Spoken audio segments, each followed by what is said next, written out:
Bienvenue et n'oubliez pas d'activer les sous-titres sur cette vidéo. La première histoire. J'ai fait un voyage en solitaire, sur une île tranquille près d'Hawaï, désireux de trouver un peu de paix et de solitude. L'île était un paradis, intacte sous le rush habituel des touristes.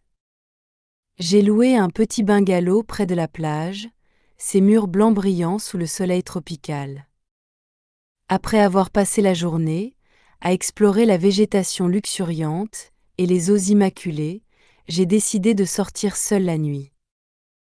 Je suis allée m'asseoir sur la plage. Il faisait chaud et apaisant. Je me suis installée sur le sable, écoutant le bruit rythmique de l'océan. Puis je l'ai entendu, un étrange sifflement, une voix de femme portée par le vent. C'était d'une beauté envoûtante, mais cela me donna un frisson dans le dos. Bonjour. Y a-t-il quelqu'un?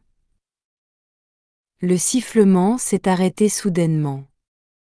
Je me suis défait de ce sentiment d'inconfort, et je me suis dit que ce n'était que le vent. Mais ça a recommencé, plus près cette fois.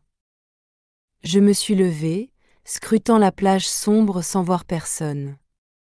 Qui est là? Ma voix tremblait. Le sifflement s'est arrêté brusquement, et j'ai ressenti un frisson malgré la nuit chaude.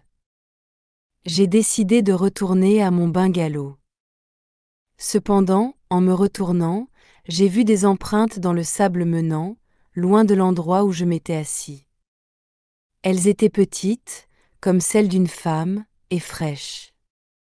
Mon cœur battait la chamade, mais j'ai décidé de les suivre. Elles menaient au bord de l'eau, puis ont disparu. Une sueur froide a perlé sur ma peau. Je me suis retournée et j'ai commencé à marcher rapidement vers mon bungalow. À mi-chemin, j'ai entendu à nouveau le sifflement, cette fois directement derrière moi. Je me suis retournée, mais personne n'était là. Les empreintes sont réapparues, menant vers moi, s'arrêtant à quelques pieds. Je pouvais sentir des yeux sur moi, observant, attendant. La panique m'a envahi, et je me suis mis à courir. Le sable me ralentissait, mes pieds s'enfonçant à chaque pas. J'ai jeté un coup d'œil en arrière et j'ai vu une silhouette ombragée se tenant au bord de l'eau. Elle était à peine visible à la lumière de la lune. C'était une femme, ses longs cheveux noirs flottant dans la brise. Elle a levé une main, et le sifflement est devenu plus fort, plus insistant. J'ai trébuché et suis tombée, éraflant mes genoux et mes mains sur le sable rugueux. La douleur a traversé mon corps, mais je me suis redressée et j'ai continué à courir. J'ai atteint le bungalow, j'ai claqué la porte et l'ai verrouillée. Ma respiration était lourde, et mon cœur semblait vouloir éclater hors de ma poitrine. Je me suis éloignée de la porte, serrant mes mains ensanglantées. Que diable se passe-t-il?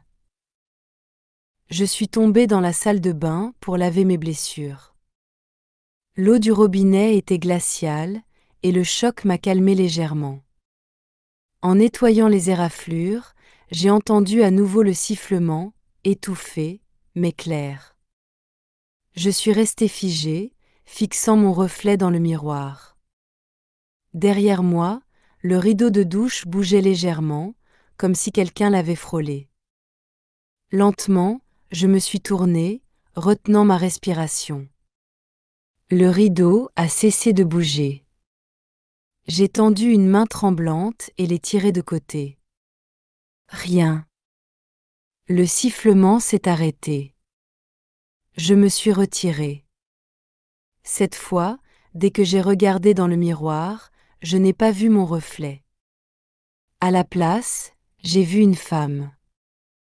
Sa peau était desséchée comme du charbon, ses yeux rouges de fatigue. Ses longs cheveux noirs flottaient dans l'air, et ses dents étaient comme des ciseaux.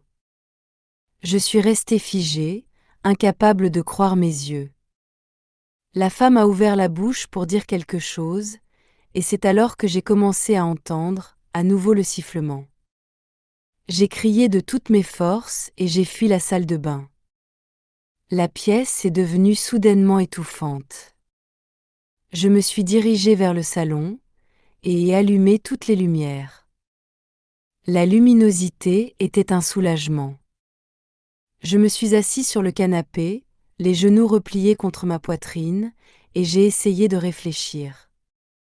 Mon esprit s'emballait, cherchant une explication rationnelle, mais en vain. Et puis j'ai perdu connaissance. J'ai été réveillée par une employée âgée qui m'a trouvée en train de trembler. Elle m'a offert une couverture et m'a réconfortée. C'est alors que j'ai commencé à raconter les événements de la nuit. Son visage est devenu plus grave alors qu'elle m'écoutait en silence. Vous avez entendu la jeune fille Npaka. C'est une légende vieille de plusieurs siècles. C'était une femme qui a perdu son amour dans la mer et erre sur l'île. On dit qu'elle est entendue par les gens avant qu'ils ne se noient. Ceux qui l'entendent seraient en grand danger. Malgré ce que vous pourriez penser, elle a dû vous sauver la nuit dernière sur la plage. Mon cœur battait dans ma poitrine. Je ne pouvais pas croire que l'esprit ou ce que j'avais vu m'avait en quelque sorte sauvé. J'ai suivi la vieille femme cet après-midi-là, qui m'a emmené pour une courte randonnée près du bungalow.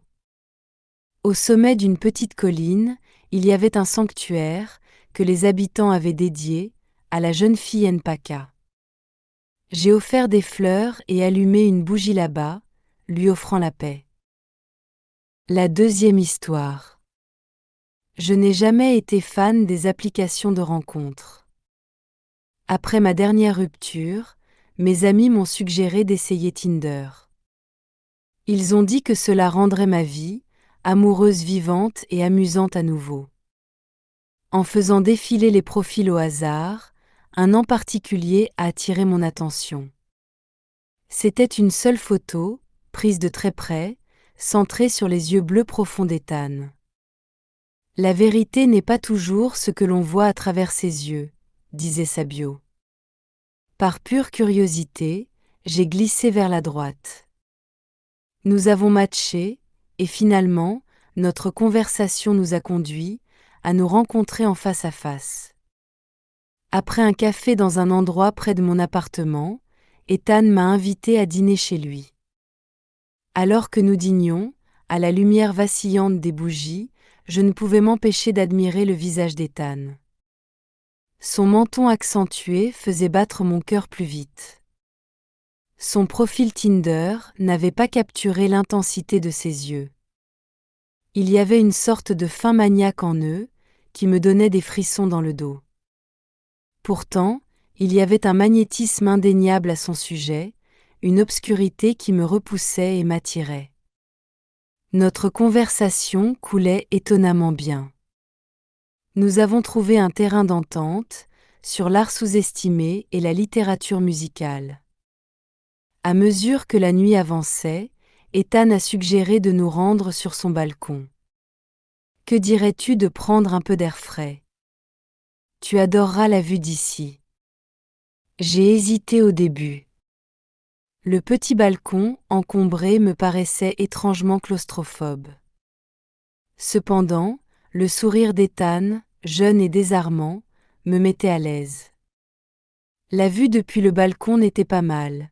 Les lumières de la ville en dessous ressemblaient à des diamants éparpillés. Mais il y avait quelque chose de très étrange dans l'air, ce qui me faisait froncer le nez. Quelque chose sent à la viande, ai-je commenté, remarquant un barbecue couvert dans un coin. Ethan a donné un rire effrayant, un son creux qui me fit dresser les cheveux sur la nuque.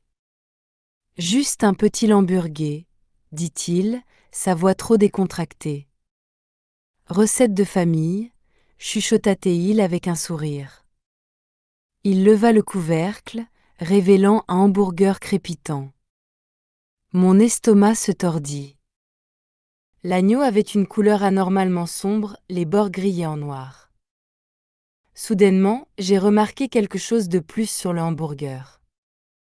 Il y avait une longue mèche de cheveux blonds enroulée autour. J'ai eu envie de vomir. Et ouah, ça ne donne pas vraiment envie, ça me rend malade, murmurai-je en me reculant. Tout à coup, le sourire d'Ethan disparut. Ses yeux se rétrécirent, la personnalité charmante remplacée par un éclat froid et dangereux. Je te promets que tu vas adorer le goût. Et c'est juste, Monica. Les mots ont envoyé une nouvelle vague de terreur à travers moi. Et je ne me sens pas bien.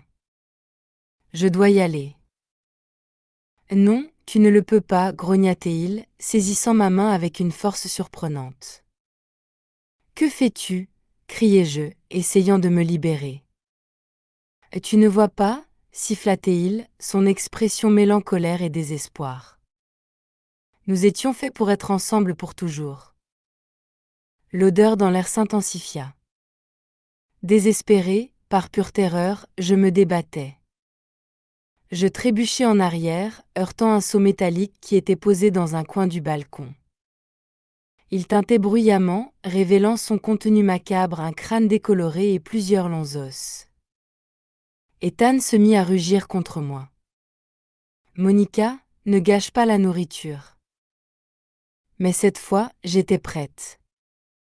Avec un coup de montée d'adrénaline, j'attrapai une spatule métallique posée sur le barbecue chaud. Je la balançai aveuglément sur Ethan. Le bruit métallique sur les os résonna dans la nuit. Ethan tomba au sol, un souffle étouffé, s'échappant de ses lèvres. Je le regardai, la spatule tremblant dans ma main. La nausée menaçait de me submerger à nouveau, mais cette fois, elle était mélangée à une réalisation horrible.